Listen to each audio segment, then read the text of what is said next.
ever felt that little knot of anxiety just before you meet someone new, especially, when you have to speak in English and you're maybe still getting the hang of it? Oh, absolutely. That Yeah. moment where you need to make a good impression. Right, and the words just sort of disappear. Yeah. Well, you're definitely not alone there. Today, we're doing a deep dive into, mastering the English self-introduction. We want to go beyond just like the basic phrases Yeah. and really dig into the art of it using some great material we've looked at. It's a really important skill. Okay, so let's unpack this because honestly, a good first impression, it can open so many doors. It really can. And it's not just about saying the right lines, is it? It's really about making a connection. Yeah.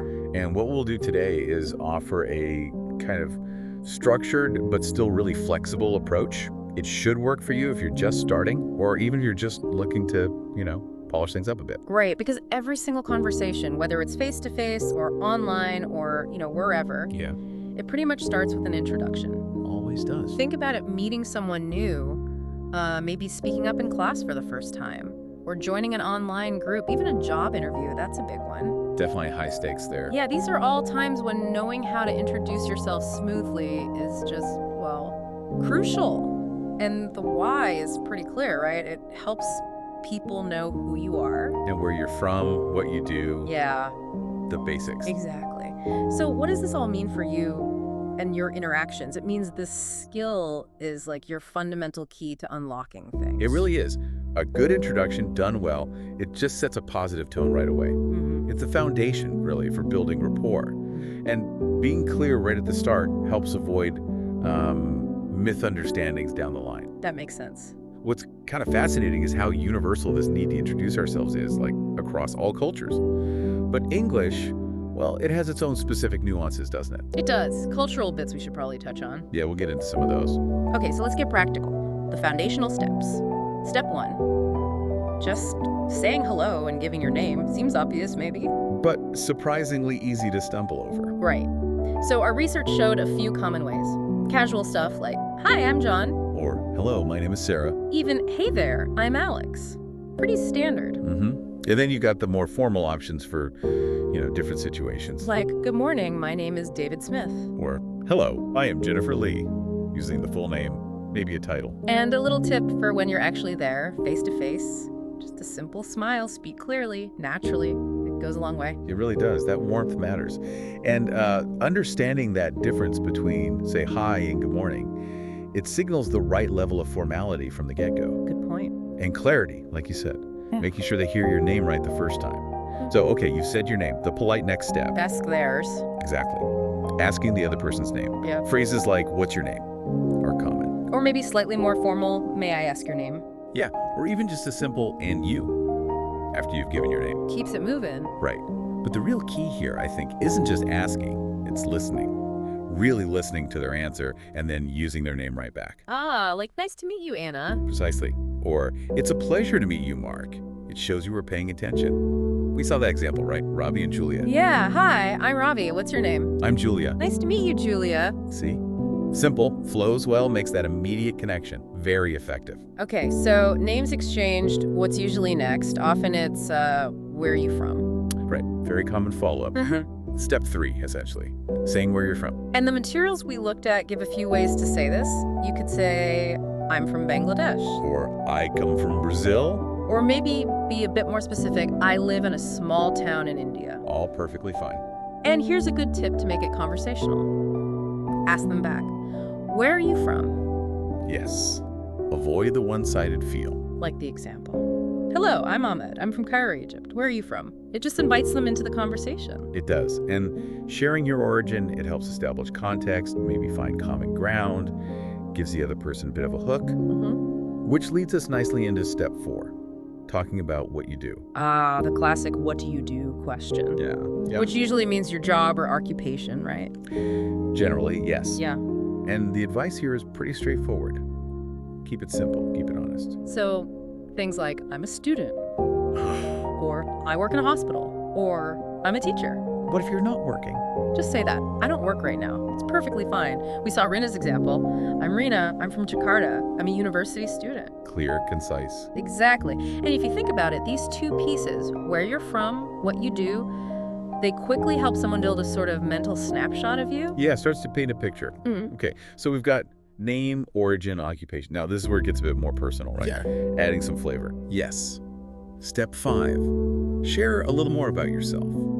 This is where it stops being just facts and starts being, well, you. And the examples we saw were things like hobbies or interests. Exactly, like I like reading books. I enjoy watching movies. I'm learning English online. That could be a great one for fellow learners. Or I love traveling. Things that make you sound like a real person. This is your chance, to add your unique spice to it. So why is this step so important beyond just sounding interesting?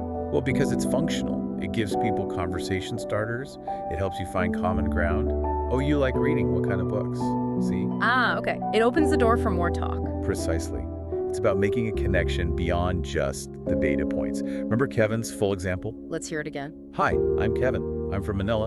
I work in a call center. I love playing guitar and learning new languages. See, that gives you a few different things you could ask him about. Right. But this also brings up a good point. How much is too much?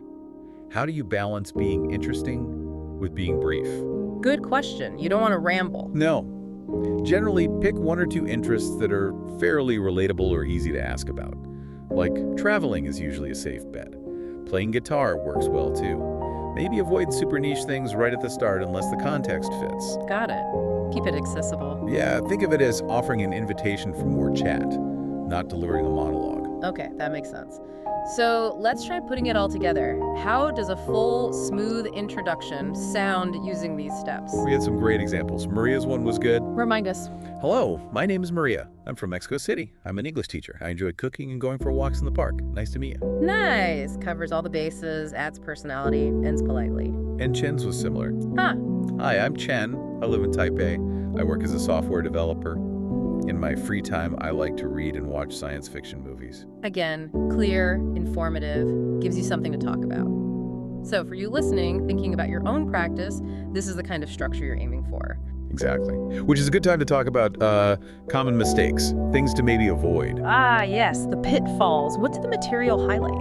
Okay, mistake number 1, using myself is. Like, myself is John. Heard that one before. Why is it wrong? Well, myself is a reflexive pronoun. It refers back to the subject, like I taught myself, or I blame myself. Doesn't start the sentence like that to state your name. So it should be. Always, I am John, or my name is John. Simple as that. Okay, good clarification. What else? Mistake 2, saying I am come from. Mixing I am and I come from. Right. The correct ways are either I come from, talking about your origin as an action or fact, or I am from, stating it as a current state. But not I am come from. Nope, that structure just doesn't work in English for origin. Got it. And the third mistake? This one's more about social grace, I guess. Saying too much too soon. Oversharing on the first meeting. Yeah. The advice is clear. Keep it short and simple for that first meeting. Build trust before you dive into, your entire life story. Right, respect boundaries. Exactly. And it's interesting how often these specific mistakes pop up, isn't it? It really shows why paying attention to basic grammar and cultural norms is so important, even for just saying hello. Definitely. Which brings us right back to practice, doesn't it? Always. The material really hammered home the value of just doing it, repeating it. There's even that practice time section. Yeah, like a fill-in-the-blanks template. Which is super useful. You can literally write yours out. Hello, my name is your name. I'm from your city or country. I'm a job or student. I like your hobby. Nice to meet you. Boom, you've got your script. And having that basic script ready can really boost your confidence. Plus, there was that list of useful phrases too, right? Yeah, a quick reference guide. Handy to have. Definitely. And to see it all in action, that conversation example between Anna and Tom was perfect. Should we run through that quickly? It shows the flow. Yeah, let's. Anna starts. Hi, I'm Anna. Tom replies. Hello, Anna. I'm Tom. Nice to meet you. Polite uses her name. Anna. Nice to meet you too. Where are you from? Asking the next logical question. Tom. I'm from Australia. And you? Shares and asks back. Anna. I'm from the Philippines. What do you do? Keeps it going. Tom. I'm a nurse. What about you? Again, shares and reciprocates. Anna. I'm a student. I study English and science. Gives her info. See how it just flows? Each person adds a bit, asks a bit back. Natural.